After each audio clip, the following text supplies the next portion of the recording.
ಹಿಂದೂಗಳು ಆರಾಧಿಸುವ ಶ್ರೀರಾಮಚಂದ್ರನ ಬಗ್ಗೆ ಲಘುವಾಗಿ ಅವಹೇಳನಕಾರಿಯಾಗಿ ಪದೇ ಪದೇ ಮಾತನಾಡುತ್ತಿರುವ ಸಾಹಿತಿ ಪ್ರೊಫೆಸರ್ ಕೆಎಸ್ ಭಗವಾನ್ ಅವರ ವಿರುದ್ಧ ಪೊಲೀಸ್ ಕೇಸು ದಾಖಲಿಸಿ ನ್ಯಾಯಾಲಯದಲ್ಲಿ ಖಾಸಗಿ ದಾವೆ ಹೂಡಲು ನಿರ್ಧರಿಸಿದ್ದೇವೆ ಎಂದು ಪುತ್ತೂರು ಬ್ಲಾಕ್ ಕಾಂಗ್ರೆಸ್ನ ಮಾಜಿ ಅಧ್ಯಕ್ಷ ಕಾವು ಹೇಮನಾಥ್ ಶೆಟ್ಟಿ ಹೇಳಿದ್ದಾರೆ.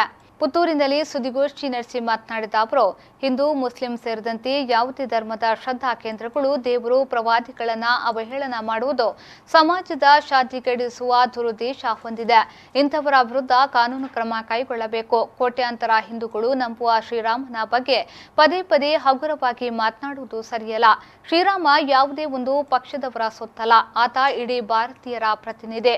ಅಂತ ಶಕ್ತಿಯ ಬಗ್ಗೆ ಹಗುರವಾಗಿ ಮಾತನಾಡುತ್ತಲೇ ಬಂದಿರುವ ಭಗವಾನ್ ವಿರುದ್ಧ ಸರ್ಕಾರ ಪೊಲೀಸ್ ಇಲಾಖೆಗೆ ಸೂಚನೆ ನೀಡಿ ಸ್ವಯಂ ಪ್ರೇರಿತ ಕೇಸು ದಾಖಲಿಸಬೇಕು.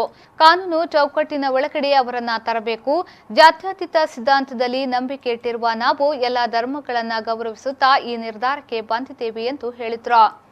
ಅನಗತ್ಯ ಏನೇನು ಹೇಳಿಕೆಗಳನ್ನು ನೀಡಿ ಜನರ ಭಾವನೆಗಳಿಗೆ ಧಕ್ಕೆ ತರುವಂತಹ ಒಂದು ಕೆಲಸ ಮಾಡಿದಂತ ಸಾಹಿತಿ ಭಗವಾನ್ ರವರನ್ನು ಈ ದೇಶದಿಂದಲೇ ಗಡೀಪಾರು ಮಾಡಬೇಕಾದಂಥ ಒತ್ತಾಯವನ್ನು ನಾವು ಮಾಡ್ತಾ ಇದ್ದೇವೆ. ಇಂಥವರು ಈ ದೇಶದಲ್ಲಿ ಇದ್ದರೆ ಒಂದು ಕ್ರಿಮಿ, ಇಡೀ ದೇಶದ ವ್ಯವಸ್ಥೆಯನ್ನು ಅಡಿಮೇಲು ಮಾಡುವಂಥ ಕೆಲಸಗಾರಗಳು ಆಗ್ತಾ ಇದೆ.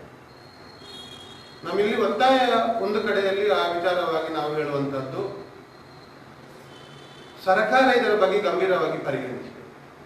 ಯಾರೇ ವ್ಯಕ್ತಿ ತನ್ನ ಇತಿಮಿತಿಗಿಂತ ಹೆಚ್ಚಾಗಿ ಮಾತಾಡುವಂಥದ್ದು, ಧರ್ಮಗಳ ಬಗ್ಗೆ ಸರಿಯಾಗಿ ಅರ್ಥ ಮಾಡಿಕೊಳ್ಳದೆ ಏನೇನು ಬಾಯಿಗೆ ಬಂದಂತೆ ಹೇಳಿಕೆ ಕೊಡುವಂಥದ್ದು, ಇಡೀ ಸಮಾಜದ ಶಾಂತಿಯನ್ನು ಕದಡುವಂಥ ಹೇಳಿಕೆಗಳ ಮೂಲಕ ಸಮಾಜದಲ್ಲಿ ಅಶಾಂತಿಯ ಮೂಡುವಾಗ ಸೋಮೋಟೋ ಯಾವ ದೂರುಗಳೂ ಬೇಕಾಗಿಲ್ಲ, ಅವರ ಮೇಲೆ ಗಂಭೀರವಾದ ಪ್ರಕರಣವನ್ನು ದಾಖಲಿಸಿ ಅವರನ್ನು ಜೈಲಲ್ಲಿ ಇರಿಸಬೇಕು. ಈ ಸಂದರ್ಭ ಸುದ್ದಿಗೋಷ್ಠಿಯಲ್ಲಿ ಕಾಂಗ್ರೆಸ್ನ ಮುಖಂಡರಾದ ಲೋಕೇಶ್ ಹೆಗ್ಡೆ, ಲ್ಯಾನ್ಸಿ ಮಸ್ಕರೇನಸ್, ಅನ್ವರ್ ಕಾಸಿಂ, ಕೊರಗಪ್ಪ ಗೌಡ ಮತ್ತು ರವಿಪ್ರಸಾದ್ ಶೆಟ್ಟಿ ಉಪಸ್ಥಿತರಿದ್ದರು.